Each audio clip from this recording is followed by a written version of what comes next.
Bienvenue dans Chronique de mes mondes intérieurs. Aujourd'hui, on va plonger ensemble dans une séance vraiment spéciale, la 10e de cette saison 2025.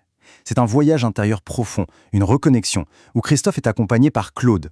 On va décortiquer tout ce parcours, depuis cette sensation de dérive jusqu'à la redécouverte d'une source intérieure, une source que l'on a tous en fait. Et pour finir, restez bien là, car on clôturera en beauté avec une création musicale totalement originale, née directement de l'énergie de cette séance. Allez, entrons dans le vif du sujet. Tout commence avec cette phrase, une phrase qui, je pense, parlera à beaucoup de monde. J'ai l'impression qu'il n'y a plus rien qui embraye. Christophe parle d'une perte d'appétit créatif, de ce moment où le moteur interne semble calé, où l'étincelle, elle ne prend plus. Ce n'est pas juste une petite panne d'inspiration, c'est bien plus profond. C'est un sentiment de stagnation, une sorte de dérive existentielle qui va être le point de départ d'une quête de sens absolument fascinante. Cette première phase est donc marquée par ce que l'on pourrait appeler un flottement. C'est cet état un peu étrange où les repères se brouillent, où l'on a l'impression de dériver sans vraiment savoir où l'on va. La citation de Christophe est très parlante. Le monde il est ailleurs ou c'est moi qui suis ailleurs. C'est exactement ça. C'est cette déconnexion fondamentale avec soi-même et avec le monde qui est au cœur du problème et qui rend toute action, toute nouvelle impulsion presque impossible. Et ce qui est vraiment intéressant, c'est de voir comment ce sentiment un peu vague de flottement se manifeste par des symptômes très concrets. Bon, il y a la perte d'appétit créatif, ça on l'a compris, mais il y a aussi cette désillusion face au groupe. Christophe décrit un schéma qui se répète. Il se lance à fond dans un projet collectif, plein d'enthousiasme, et puis l'énergie retombe et il se retrouve seul. Forcément, ça nourrit un sentiment d'isolement et ça amène à tout remettre en question. Sa place, sa direction, le sens même de ses efforts. Le doute s'installe. Alors, face à cette impasse, quand le monde extérieur, les projets, les autres, ne semblent plus apporter de réponse, que faire? Eh bien, il n'y a qu'une seule voie possible, changer complètement de direction. Le voyage doit s'orienter vers l'intérieur. Et c'est précisément à ce moment-là que des métaphores incroyablement puissantes vont émerger. Pas juste des jolies images, non, de véritables cartes pour naviguer dans ce paysage intérieur et y retrouver de la clarté. Et la première clé de lecture qui apparaît, elle est fascinante. C'est l'image de l'horloge zodiacale. Christophe se situe en Poisson, qui est le dernier signe, celui qui symbolise la fin d'un cycle, l'achèvement. Comprendre ça, c'est complètement libérateur. Ce n'est pas un échec personnel de ne plus réussir à embrayer, c'est juste un alignement parfait avec une phase naturelle de fin de cycle. Ce n'est pas le moment de forcer, de pousser, c'est le moment de se préparer au renouveau, qui viendra juste après avec le bélier. Et ça nous amène à un concept absolument crucial, le bilan. Attention, il faut bien comprendre de quoi il s'agit. Ce n'est pas un inventaire comptable, avec les plus et les moins. C'est plutôt un processus alchimique. Il s'agit de reprendre toutes les expériences passées, même les plus difficiles, pour en extraire la sagesse, l'or pur. C'est un acte hyper conscient pour s'assurer que les leçons d'hier deviennent le terreau fertile pour demain. Cette prise de conscience nous emmène encore plus loin, parce que l'exploration intérieure révèle une vérité fondamentale. La sagesse, l'élan, la créativité, on n'a pas besoin de les chercher à l'extérieur. En fait, tout est déjà là, à l'intérieur, comme une source souterraine qui attend juste qu'on vienne la retrouver. Toutes les pièces du puzzle sont déjà sur la table, il faut juste apprendre à les regarder autrement. Forcément, ça amène une question très concrète, très logique. D'accord, mais comment on fait? Si les réponses et l'énergie sont déjà en nous, quel est le processus pour y accéder? Comment on fait concrètement pour retrouver et réactiver cette source vitale qui semble s'être un peu tarie? Et la métaphore qui émerge pour répondre à ça, elle est juste brillante. C'est celle du sourcier. Elle nous montre que ce n'est ni de la pure passivité, genre j'attends que ça vienne, ni du pur volontarisme. C'est un partenariat subtil entre les deux. D'abord, étape 1, il faut sentir, faire confiance à son intuition, à ce petit ressenti qui nous dit c'est par là. Ensuite, étape 2, il faut creuser, fournir un effort, poser des actes conscients pour explorer cette piste. Et enfin, l'étape la plus délicate peut-être, l'étape 3, permettre, laisser la source jaillir, lâcher le contrôle et la laisser nous nourrir. Et une fois qu'on a de nouveau accès à cette source, attention, ce n'est pas une eau stagnante, c'est une force incroyablement dynamique. Elle a plusieurs fonctions, tout aussi puissantes les unes que les autres. Elle purifie ce qui a été sali, elle nettoie les vieilles mémoires, elle hydrate ce qui était devenu sec et aride en nous, elle restaure notre énergie vitale et au final, elle réanime la vie. Pas seulement pour soi d'ailleurs, mais aussi pour les autres. Et cette eau si précieuse, elle ne se déverse pas n'importe où. Elle a une destination bien précise. Elle vient irriguer ce que la séance nomme une terre sacrée. C'est une image magnifique pour parler de cet espace intérieur qui est unique, inviolable, l'endroit où l'on peut être pleinement et authentiquement soi. C'est le lieu de l'ancrage, de la confiance en soi, de la reconnaissance de sa propre valeur, loin du bruit et du jugement du monde. Et tout ce cheminement intérieur, de la reconnaissance de la dérive jusqu'à la reconnexion avec la source, ça mène inévitablement à un carrefour. Un vrai point de bascule. Un choix clair, net et puissant se présente alors entre deux manières radicalement différentes de vivre sa vie. Cette comparaison, c'est vraiment le cœur de la prise de conscience. D'un côté, il y a le chemin de la consommation. Continuer à nourrir sa tête et ses illusions avec des distractions, être un peu le spectateur passif de sa propre vie. Et de l'autre, il y a le chemin de la co-création. Faire le choix de cultiver son être, de devenir un participant actif, un explorateur de son propre potentiel, ouvert à la découverte, aux surprises, à l'émerveillement. Et les conséquences de ce choix, elles sont radicales comme on le voit bien ici. La voie de la consommation, elle mène à la stagnation, à un bilan qualifié de médiocre, à cette impression de subir un monde qui s'impose à nous, alors que la voie de la co-création, elle, ouvre la porte à la découverte, aux bonnes surprises, à un épanouissement réel et à cette conviction profonde que notre existence a un sens, qu'elle compte. Ce discernement, ce choix, nous amène tout droit à la prise de conscience finale de ce parcours. La plus simple, la plus élégante, celle qui vient tout unifier. La réalisation ultime, c'est de comprendre que la quête s'est terminée. Pas parce qu'on a trouvé une nouvelle réponse miracle, qui vient de l'extérieur, non, mais parce qu'on réalise que la sagesse, les réponses, étaient déjà là, issues de nos propres expériences. Il s'agit simplement de se reconnecter à ses savoirs, à ses intuitions, qu'on avait peut-être mis de côté, trop occupés à chercher ailleurs. Et toute cette guidance, toute cette sagesse retrouvée va se cristalliser, se condenser en un seul mot. Un jeu de mots absolument magnifique, une sorte de clé qui contient tout l'enseignement pour la suite du chemin. Et voilà la clé de voûte de tout ce voyage.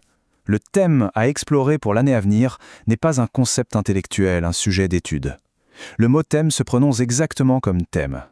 La direction, ce n'est donc pas une idée, mais une action, une posture, l'amour de soi. C'est la condition pour que la source intérieure puisse jaillir et s'exprimer pleinement. Le chemin à suivre, c'est d'agir comme on aime. On termine donc sur cette pensée. Et si, au fond, le plus grand chef-d'œuvre qu'on cherche tous à créer, ce n'était pas quelque chose d'extérieur, mais simplement la vie belle et authentique qui se déploie quand on a enfin le courage de rentrer à la maison en soi.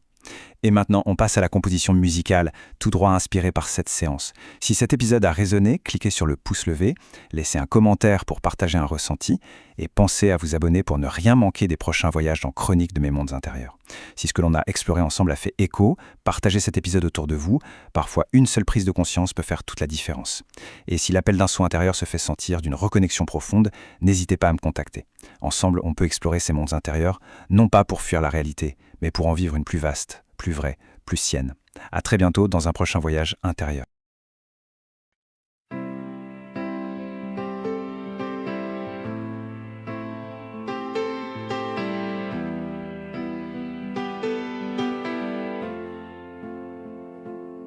J'étais en pause, comme un souffle qui s'éteint. Après le voyage, plus d'élan, plus de pain. Le cœur en flottement, l'âme un peu perdue. Cherchant une piste, une voie inconnue. Mais sous mes pas, sans que je le sache, brûler une source profonde, vivace. Pas besoin d'aller, pas besoin d'acheter. Elle est en moi, il faut juste creuser. T'aimer, t'aimer, c'est le grand thème de ma vie à tracer. T'aimer, t'aimer, dans chaque geste, dans chaque pas, je veux le laisser. Pas un rêve, pas un but, mais une manière d'être au monde tout à coup. T'aimer, t'aimer, c'est le nom de mon printemps. Fin du poisson, maison 12 bilan.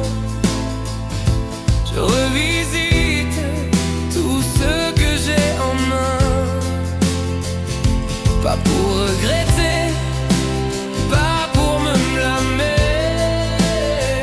mais pour rassembler, pour mieux m'affirmer. Et là le bélier cogne à ma porte, un nouvel élan, une flamme forte. Mais avant d'agir, je prends mon temps, je revisite les sages silences. T'aimer, t'aimer, c'est le grand thème de ma vie à tracer. T'aimer, t'aimer, dans chaque geste, dans chaque pas, je veux le laisser. Pas un rêve, pas un but,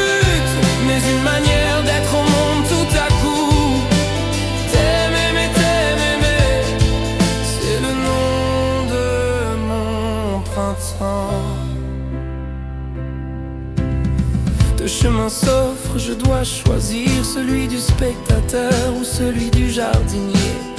Netflix ou terre, regarder ou semer, subir ou co-créer. Je choisis le jardin de mes délices, où chaque instant vibre, où chaque cicatrice devient terre fertile, où chaque nuit prépare un jour plus lumineux, plus uni. Les hauts et les bas, je les accueille, ils font partie du cycle, ils sont ma toile. Le repos n'est pas fuite, le doute n'est pas fin, c'est l'ombre qui danse avant le matin. Je ne fuis pas la réalité, je la creuse, je la ressens, je l'habite. Je ne cherche pas l'ego ni la gloire, juste l'âme qui chante et qui veut voir.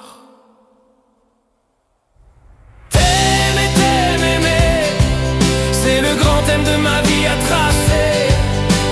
T'aimer, dans chaque geste, dans chaque pas, je veux le laisser. Pas un rêve, pas un but, mais une manière d'être au monde tout à coup. T'aimer, c'est le nom de mon printemps. Et si la vie n'était qu'un thème astral, un jeu de lettres entre ciel et sol, t'aimes, aimer, juste ça, juste nous, juste ici, juste maintenant. T'aimer, c'est le grand thème de ma vie à tracer. Dans chaque cri, je veux le laisser. Pas un rêve, pas un but, mais une manière d'être au monde tout à coup. T'aimer, c'est le nom de mon printemps. C'est le nom de tout. T'aimer.